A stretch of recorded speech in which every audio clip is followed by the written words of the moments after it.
Good evening, everyone. This week's Parsha is Parsha Tetzaveh, Tavshin Pei Aleph. I dedicate tonight's class in memory of my mother, Mrs. Shalamis Rabinowitz, Shalamis Bas Rav Yaakov Eliezer. So Parsha Tetzaveh focuses on the Kohanim. It focuses on the big day kahuna, the making of the priestly garments, and the other half of the Parsha talks about what the different sacrifices and service that the Kohanim will do when they are being inaugurated into being Kohanim. Perek Chav Ches Pasuk Aleph, chapter 28, verse 1 reads, V'ato hakrev elechas Aaron achicha, ve'espanav itai, mitoich b'nei Yisrael, l'chanoi li. You shall bring close to you Aaron, your brother, and his sons with him from amongst the Jewish people, l'chanoi li, to serve me. Aaron, Nadav, Avihu, Elazar, Isamar b'nei Aaron. Aaron with Nadav, Avihu, Elazar, and Isamar, the sons of Aaron. So this is the pasuk where, this is the verse where the Torah says to Moshe that you shall make Aaron and his sons as the Kohanim.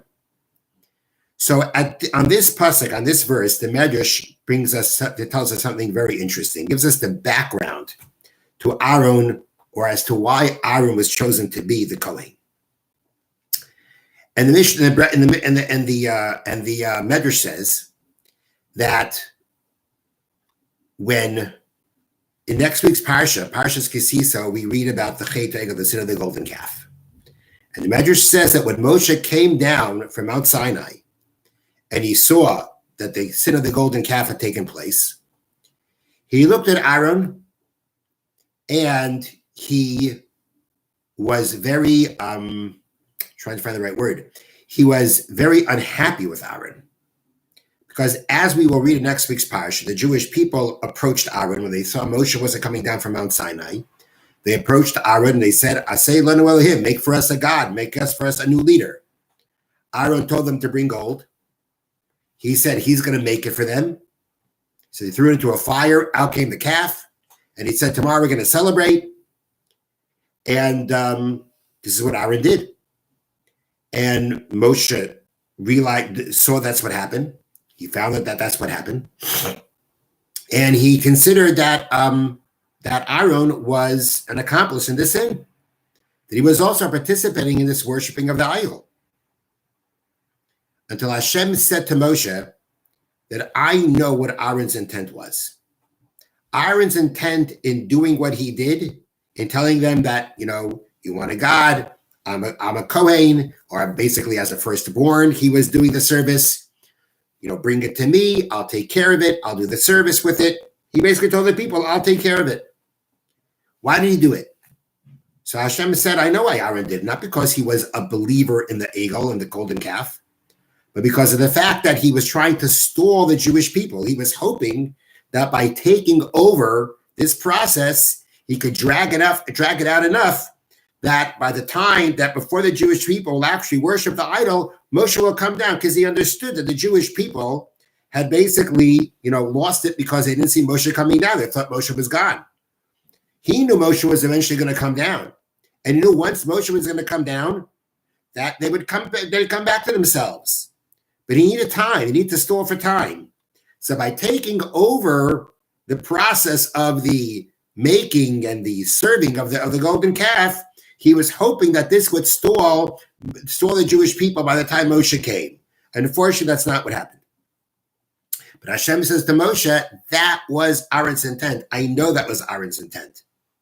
And the Medrash gives a parable to a prince who something got into his head, and he decided he's going to take a hammer, he's going to start smashing the palace.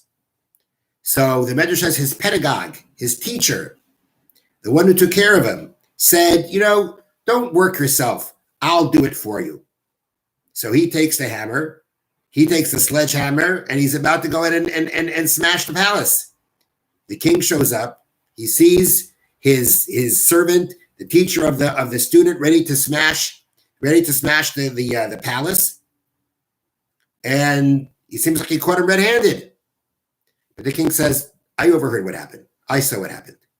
I know that the only reason you did it was to save the prince. If the prince would be smashing the palace, he'd be in big trouble.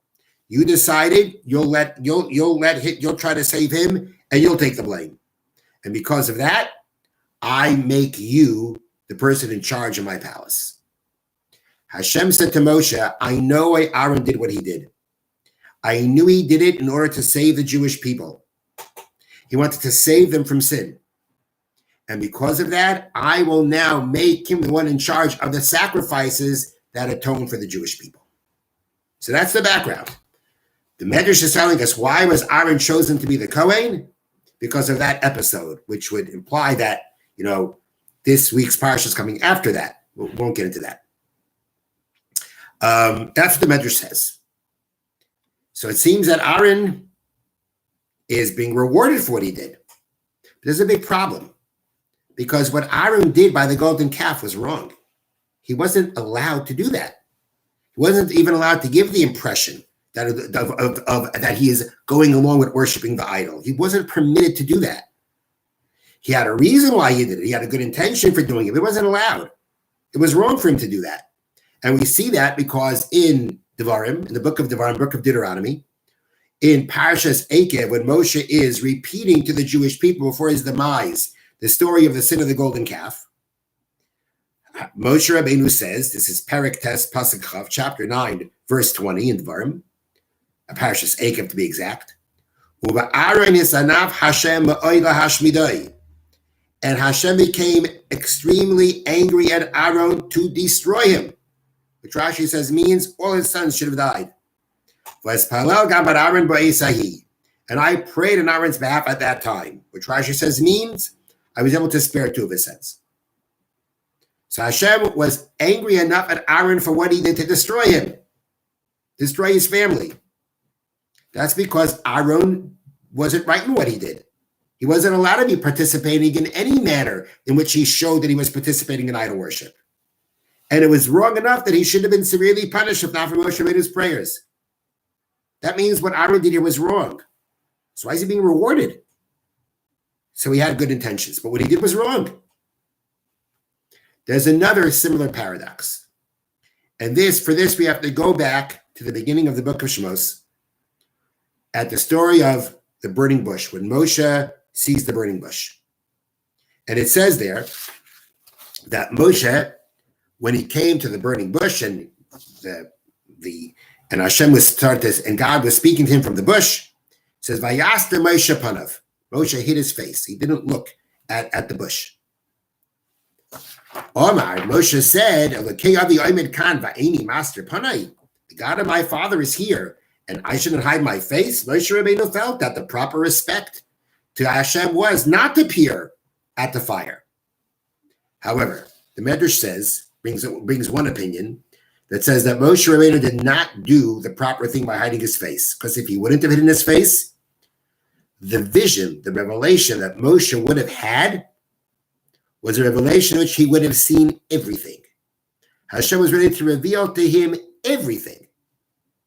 Whatever Moshe Rabbeinu could have understood Hashem's running of the world completely. The Medrash's wording is he would have shown to Moshe what's above, what's below, what was, and what's going to be. That means he would have showed Moshe everything. Everything possible. And actually, we know in next week's Parsha that Moshe made such a request. Because after Moshe was praying on behalf of the Jewish people, Hashem wanted to destroy them because of the sin of the golden calf. And Moshe prayed on their behalf. And Moshe made a number of requests, and all those requests were answered. Moshe Rabbeinu saw this was an auspicious time for requests to be answered. So Moshe went for the ultimate. Hareini na eskavaydecha. Moshe asked Hashem, show me your glory. Which means that Moshe said, give me the ability to understand how you run your creation. Which is something that a human being can't. A human being cannot see Hashem. It says, show me your glory. It means it sounds like Moshe says, God, show me yourself. That's not possible. But it is possible for Hashem to give a person the ability to understand how he runs the world. So when Moshe says, show me your glory, Moshe says, Show me the ultimate. Show me the key. Show me how everything works, which is exactly what Hashem wanted to give him to be able to experience at the burning bush. But Moshe hid his face, and he didn't see it. And when he asked for it, Hashem says, and so what was that with next week's Parsha? Moshe says, show me your glory. What does Hashem say? You can see my back, but you can't see my face. Which means Moshe Rabbeinu was given the highest level that any human had of comprehending the ways of Hashem. But he wasn't given the ultimate. And the Medrash says that what Hashem said to Moshe, when he said no, was, I gave you the opportunity. I offered you this chance before, and you didn't take it. And now that you're asking for it, you can't have it. You had the opportunity before that you should have taken advantage of. You should have grabbed the opportunity, and you didn't do it. You lost it. And even in this auspicious time, you can't get it back.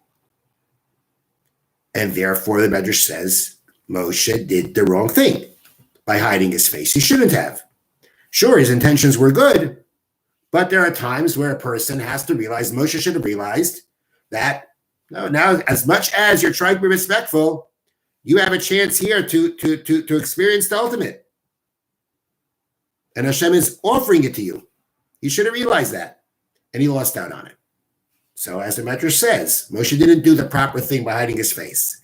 Nonetheless, the Moshe says, even so, Moshe Rabbeinu was rewarded for every aspect of hiding his face. Because he hid his face, we know later on, when Hashem describes the prophecy of Moshe, he says, I speak to Moshe, panim al panim, face to face. Moshe hid his face at the burning bush. Hashem now speaks to Moshe face to face. Moshe, of course, is the greatest prophet that ever lived. So there is this description of face-to-face revelation. Because Meschar ki yareh, the fear for and the reward for fearing, the Jewish people were afraid to look at him. When he descended from Mount Sinai with the second tablets, Moshe Rabbeinu's face was shining to the point they were afraid to look at him. You had to put a veil on. And as a reward for being afraid from seeing, therefore it says, Moshe Rabbeinu Tmunas Hashem Yavit. Hashem describes Moshe as seeing the form, so to speak, of God. So the Medrash is saying that every aspect of Moshe's hiding his face was rewarded. What's going on? Was he right? Was he wrong? If it was wrong for him to hide his face, then why is he being rewarded for every part of it? So Eliyomer Blach Zatzalvi, the Rosh Yeshiva that tells Yeshiva, explained that what we see here is a very important principle. And that principle is that Hashem never ignores the good. Aaron should not have participated in the way that he did by the golden calf. But Hashem knew every move that he made involved in it was out of love and care for the Jewish people. He was trying to save the Jewish people. So you have his actions that were not correct. You have his intentions that were correct, that were good. Hashem says the action was wrong, deserving of punishment. The intentions were so pure and good and real, they deserve to be rewarded. Because they both are true, they both exist. The good intentions aren't going to justify what he did. They're not going to exempt him. They're not going to make him not bear the responsibility for what he did. He's going to bear the responsibility. Nonetheless, there was good here. There was the intention of saving the Jewish people. And that's never ignored. And therefore, he was rewarded for it. Moshe Rabbeinu should not have hidden his face. He should not have hidden. He should have looked at the burning bush. He should have had that revelation that he was supposed to have. And he didn't. That was not correct. But why did he not look? It was all out of awe and reverence for Hashem. Every bit of it. And Hashem says, if so, that's not ignored. It's going to be rewarded. Moshe Rabbeinu basically received the highest level of prophecy that a human being would have because of the reverence that he showed when he didn't look at the burning bush that he was supposed to look at. Because Hashem does not ignore the good. The not good is there, and you're responsible for that. But the good is there too, and that's acknowledged and recognized and even rewarded. So again, it doesn't mean that intentions justify doing something wrong. But it also doesn't preclude that Hashem realizes and notices and never ignores the good that may be there with the bad. And that is a very, very important lesson for us. There are so many times when we deal with other people or with situations, and there's the good and there's the bad in the same person, in the same situation. So there are times that you can't ignore the bad. But does that mean that you have to ignore the good that's there? The Rebbeinu Shalom always sees the good, even when it's together with the bad. We need to learn to emulate that and do the same thing. Now, there are going to be certain situations of bad that there is no good to them. If a person doesn't believe in God, there's no good in that. If a person doesn't believe in the Torah, there's no good in that. But there are times that a person can do an act that was not correct, but either the intentions were good. A person can have a personality that has good traits and really bad traits. Doesn't mean you ignore the good traits. Recognize them, acknowledge them. There are situations in life that have good and bad together. It's called the silver lining. Are we going to just ignore the silver lining because of the bad? Or are we going to look for the good and recognize and acknowledge the good that's there too? That's the lesson of this medrash. Hashem never ignores the good that's there, and neither should we. And let me share with you a beautiful story that illustrates this.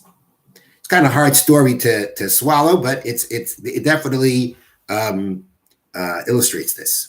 There was a great tzaddik in Yerushalayim. His name was Rabbi Aryeh Levin. Rabbi Levin was well known for the tremendous acts of kindness that he did.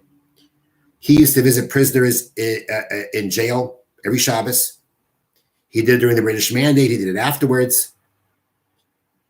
He was connected to all the different groups that there were in Israel, Zionists, anti-Zionists, and there were a group of people that were anti-Zionist because of the fact that the Zionists were very religious. Without going into the whole background of the story there, it's very complicated, but let's just take it for what it is right now. There were certain people that were anti-Zionist, and anybody who had any connection to the Zionists, they considered him wicked. So one such rabbi was one time put into jail because this rabbi, as others, used to, let's say, go and protest something that they thought was wrong, be very disruptive publicly, and they were hauled off to jail. So one time, one such rabbi was put into jail. Rabbi Levin heard about it. And he came to the jail. He saw a kind of cell that we're going to put him in, and he arranged for him to be put into a better cell. And on Monday and Thursday, he made sure that there should be a Torah there for Torah reading when they had a minion in the jail, in the cell. One day, Rabbi Levin came to visit this rabbi in his cell. When the rabbi saw him coming, the rabbi covered his face and said, "It's forbidden to look at the face of the wicked." To the same man who did so much for him. When the warden saw this, he lost it. He couldn't believe it. And he said to Rabbi Levin, "Why do you deal with such people?" Rabbi Levin said to him, "I see his sincerity. He's a sincere person. He's not compromising in his beliefs because I'm doing him favors. I see his sincerity." Now, we can, this can be a big discussion, and there is no question that anyone can argue very strongly that rabbi was not correct in treating the person who had helped him the way he did. But he was sincere. Doesn't mean he was right, but he was sincere. And it was for real. These people weren't fakers. He was for real, this man. And Rabbi Levin knew that. And he saw the sincerity. that he's not going to compromise his principles because I'm doing him a favor. So when anyone else seeing this saw only bad, he saw the good. And that's what we have. That's the lesson that we have to take. The lesson that we have to take is that life always has good and bad together, very often has good and bad together. And it can be in people, it can be in actions, it can be in situations. Hashem never ignores the good and the positive. Neither should we. We should always look and recognize and acknowledge the good that's there. There may be bad that's there too. We should never, ever ignore the good. Have a wonderful evening.